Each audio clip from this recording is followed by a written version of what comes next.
उत्तराखंड से हमारे पास आ रही है। देहरादून में मंदिरों से विवादित पोस्टर्स हटा लिए गए हैं। आपको जानकारी दे दें कि गैर हिंदुओं की एंट्री पर बैन के ये पोस्टर लगाए गए थे। मंदिर के बाहर पोस्टर लगाने वालों पर एफआईआर यहां पर पुलिस ने की है और पुलिस ने विवादित पोस्टर जब्त भी कर लिए हैं। पोस्टर हटा दिए गए हैं और साथ ही पोस्टर लगाने वाले आरोपी जीतू रंधावा की तलाश जारी है। जीतू रंधावा हिंदू युवा वाहिनी का प्रदेश महासचिव है, जिस पर आरोप है कि धार्मिक भावनाओं को भड़काया गया है और इसी के तहत यह मामला दर्ज किया गया है। देखिए, दो तस्वीरें इस वक्त आपके सामने हैं। जिस तरह से ये विवादित पोस्टर यहां पर लगाया गया, पूरा मामला सामने आया और उसके बाद कानूनी प्रक्रिया के तहत केस दर्ज कर लिया गया है। ये वही पोस्टर है जिसे अब हटा दिया गया है पुलिस के जरिए। साफ शब्दों में गैर हिंदुओं की एंट्री पर बैन है, यानी कि इस मंदिर में आने की इजाजत उन्हें नहीं है, इसमें यह कहा गया है। और देखिए, देहरादून के मंदिर से न्यूज नेशन संवाददाता सुरेंद्र डसीला की एक ग्राउंड रिपोर्ट। राजधानी देहरादून के क्लॉक टावर के पास पंचायती मंदिर में मैं इस वक्त हूँ। यहाँ भी हिंदू वाहिनी की ओर से एक होर्डिंग लगाया गया था जिसमें लिखा था कि गैर हिंदू धर्म के लोगों के प्रवेश मंदिर में वर्जित हैं। हालांकि अब होर्डिंग उतारा जा चुका है, मुकदमा भी दर्ज किया जा चुका है और पुलिस ने जितने भी देहरादून में करीब 100-150 जो मंदिरों में होर्डिंग लगे हुए थे वो सभी होर्डिंग उतार लिए हैं। मंदिर के पुजारी जी भी यहाँ पर हैं। पुजारी जी, कुछ एक जानकारी हमें चाहिए थी। जो ये होर्डिंग लगे हुए थे ये उतार लिए गए हैं क्या? आप सब उतार दिए। थोड़ा सा बताइए तो सही, किसने लगाए थे ये? मैंने किसी को अपना इंटरव्यू नहीं, ना मेरा नहीं, आप लोगों ने लगाए थे होर्डिंग? ना, हमारे नहीं। तो अब इस तरीके के होर्डिंग लगने चाहिए या नहीं लगने चाहिए? हमारा कोई सत्ता से लेना ही देना नहीं जी। हिंदू भाई ने सत्ता है ना, इससे हमारा कोई लेना देना। अच्छा, तो इस तरीके के होर्डिंग गलत तरीके से लगे थे? कोई नहीं, किसी मंदिर में हम किसी को नहीं रोक सकते। जी, मंदिर में किसी को नहीं रोका जा सकता, ये पुजारी जी का कहना है। हालांकि वो कैमरे पे बात नहीं कर रहे हैं, लेकिन उनका ये कहना है कि जो भी होर्डिंग लगाए गए थे वो पुलिस ने उतार दिए और ऐसे लोगों के खिलाफ मुकदमा भी दर्ज किया है। राजधानी के करीब 100 से 150 ऐसे मंदिर हैं जिनमें इस तरीके के होर्डिंग लगाए गए थे। कार्रवाई भी उसके बाद हुई। अलग अलग जो मंदिरों की समितियाँ हैं उनके भी बयान सामने आए थे। मैडम, एक सवाल कि इस तरह जो लोग यहाँ पर हैं वो भी बात करने को ज़्यादा तैयार नहीं है, लेकिन कहीं ना कहीं प्रशासन को ये देखना होगा कि ऐसे मामलों में उचित कार्रवाई हो और ऐसे मामलों में ठोस कार्रवाई हो, क्योंकि ये भावनाएं भी भड़काने के काम करते हैं और सबसे बड़ी बात है इनको ये अधिकार किसने दिया है। वीडियो जर्नलिस्ट सोनी कुमार के साथ सुरेंद्र डसीला, न्यूज़ नेशन, देहरादून। तो पहले मंदिर के बाहर ये विवादित पोस्टर सामने आया। जब मामला पुलिस स्टेशन तक पहुंचा तो पुलिस वालों ने कार्रवाई की और सीधे तौर पर इस पोस्टर को हटा दिया गया है। क्या कुछ इस पूरे मामले के मद्देनजर उनका कहना है, सुनिए आप भी। मंदिर समिति के लोगों से पूछा गया तो उनके द्वारा इस पर अनभिज्ञता दर्शाई गई और ये बताया गया कि हमने इसे नहीं लगाया है और उनके द्वारा स्वयं भी, कई के द्वारा स्वयं भी उतारे गए हैं। इसमें एक व्यक्ति का नाम प्रकाश में आया है जिनके विरुद्ध यहाँ पे सुसंगत धाराओं में अभियोग पंजीकृत किया गया है। सर, किन धाराओं में मुकदमा दर्ज हुआ होगा? क्या हिदायत दी गई है? क्या ये 153A जो IPC है, धार्मिक भावनाएं भड़काना या धार्मिक भावनाओं को ठेस पहुंचाना, इस पर किया गया है। और हमारे संवाददाता सुरेंद्र डसीला ज्यादा जानकारी के लिए इस वक्त हमारे साथ मौजूद है। सुरेंद्र, इस वक्त आप उसी मंदिर के बाहर मौजूद हैं जहां से इस पोस्टर को अब हटा लिया गया है, लेकिन क्या कुछ और इस मामले की गहराई पर निकलकर सामने आ रहा है? किसके खिलाफ ये पूरा मामला दर्ज किया गया है? किस तरह से यहाँ पर ये पोस्टर चस्पा किया गया था और अब कानूनी तौर पर क्या तस्वीर नजर आ रही है? देखिए सबीना, मैं मंदिर से थोड़ा सा दूरी पर हूँ। हाँ, ये ज़रूर है कि मंदिर में जहाँ जहाँ विवादित पोस्टर लगे थे उनको उतरवा लिया गया है।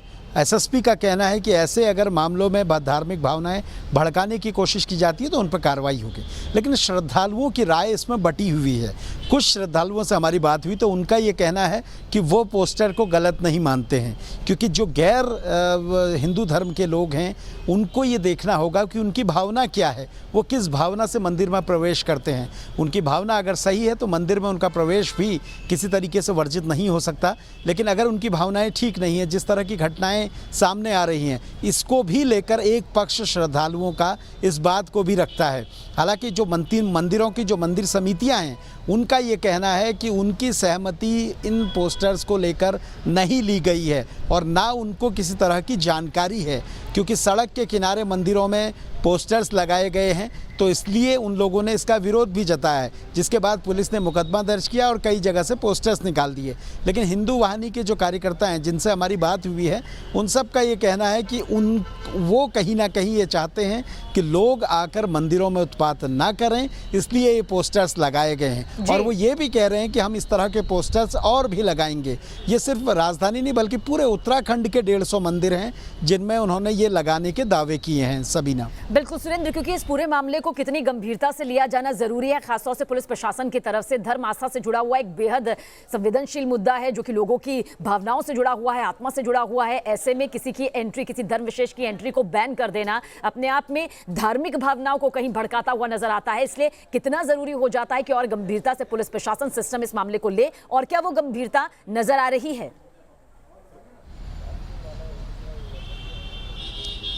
देखिए, पोस्टर्स लगने के बाद पुलिस की गंभीरता नजर आई है। पुलिस अगर थोड़ा और तत्पर होती तो पोस्टर लगाने वक्त ये जानकारी होनी चाहिए थी। ये कहीं ना कहीं इंटेलिजेंस फेलियर है कि आपको ये जानकारी ही नहीं मिलती है और राजधानी के करीब 100 के करीब मंदिरों में इस तरह के पोस्टर्स लग जाते हैं। तो ये पुलिस के लिए भी जांच का विषय है, पुलिस को जांच भी करनी चाहिए। और दूसरी बड़ी बात यह है कि इसमें सनातन धर्म से जुड़े हुए जो लोग हैं उनकी भी ये सीधी राय है कि आप किसी को भी प्रवेश नहीं रोक सकते हैं। जब चारधाम क्षेत्रों में इस तरीके का कोई पोस्टर्स नहीं है, जब वहाँ इस तरह के कोई नियम नहीं है, तो फिर छोटे मंदिरों में आप इस तरह से पोस्टर्स नहीं लगा सकते हैं। लेकिन अब जिस तरह से इस पर पूरा मुकदमा हुआ है, उसके बाद ये देखना होगा कि क्या ये लोग आगे भी सक्रिय रहकर इस तरह के पोस्टर्स लगाएंगे, और अगर लगाते हैं तो समाज उसको किस तरह से स्वीकार करता है। क्योंकि श्रद्धालुओं में ही अलग अलग हमने लोगों से बात की है, तो मिली जुली लोगों की राय है। सबीना, चलिए, बहुत बहुत शुक्रिया सुरेंद्र, जानकारी के लिए। आपका नजर आप बनाए रखिएगा, अपडेट लगातार आपके जरिए दर्शकों तक पहुंचाते रहेंगे। लेकिन इस बीच बता दें कि आखिर ये पूरा मामला है क्या। दरअसल कल देहरादून में हिंदू युवा वाहिनी की तरफ से मंदिरों के बाहर ऐसे बैनर्स, पोस्टर्स लगा दिए गए जिनमें गैर हिंदुओं के प्रवेश को वर्जित बताया गया था। ये रिपोर्ट देखिए आप। हमारे मंदिरों में जाकर के बहू बेटियों को विधर्मी छेड़ते हैं, उनसे बचाव करने के लिए हमने बैनर लगाया है। उनको यहाँ पर क्यों आना है? मंदिरों के बाहर लगे ये वही बैनर और पोस्टर हैं जिन्हें लेकर एक नई बहस छिड़ गई है। देहरादून में 150 से ज्यादा मंदिरों के बाहर लगाए गए इन बैनर्स पर साफ साफ लिखा है कि मंदिरों में गैर हिंदुओं को प्रवेश की इजाजत नहीं है। ये फरमान हिंदू युवा वाहिनी की ओर से जारी किया गया है। उत्तराखंड में मंदिरों के बाहर ऐसे बैनर्स लगाने के पीछे हिंदू युवा वाहिनी के अध्यक्ष गोविंद वाधवा क्या तर्क दे रहे हैं, आप खुद सुनिए। हमारे मंदिरों में जाकर के बहू बेटियों को विधर्मी छेड़ते हैं, उनसे बचाव करने के लिए हमने बैनर लगाया है। सूचना दी गई है उन विधर्मियों को कि इस मंदिर में आपका प्रवेश वर्जित है, ये हमारा देवालय है, कोई पिकनिक सपोर्ट नहीं है। इसलिए हमने ये सुरक्षा की दृष्टि देखते हुए हर मंदिर पर इस तरह के बैनर लगाने का हमने जो योजना बनाई थी, धरातल पर उसको उतारने की कोशिश कर रहे हैं और ये पूरे उत्तराखंड में इस प्रकार के बैनर लगाए जाएंगे। मंदिरों में गैर हिंदुओं के प्रवेश पर मनाही वाले ऐसे पोस्टर्स चक्राता रोड, सुद्धोवाला और प्रेम नगर इलाके में लगाए गए।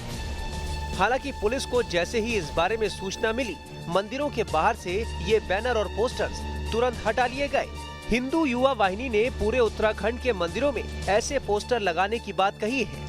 उनका कहना है कि मंदिर सनातन धर्म के लोगों की आस्था और श्रद्धा की जगह है, यहाँ बाकी धर्मों के लोगों का क्या काम। उनको यहाँ पर क्यों आना है? सवाल ये है सबसे बड़ा। वो कहते हैं कि हम आपके मंदिर में आएंगे, क्यों, किस लिए आना चाहते हैं? हम तो नहीं कहते कि हम मस्जिद में जाएंगे। यदि वो कहते हैं कि हम आपके मंदिर में आएंगे तो फिर ठीक है, प्रशासन हमको भी इजाज़त दे और सुरक्षा प्रदान करे, हम भी उनकी मस्जिद में जाएंगे और वहाँ हम बैठ करके हनुमान चालीसा का पाठ करेंगे।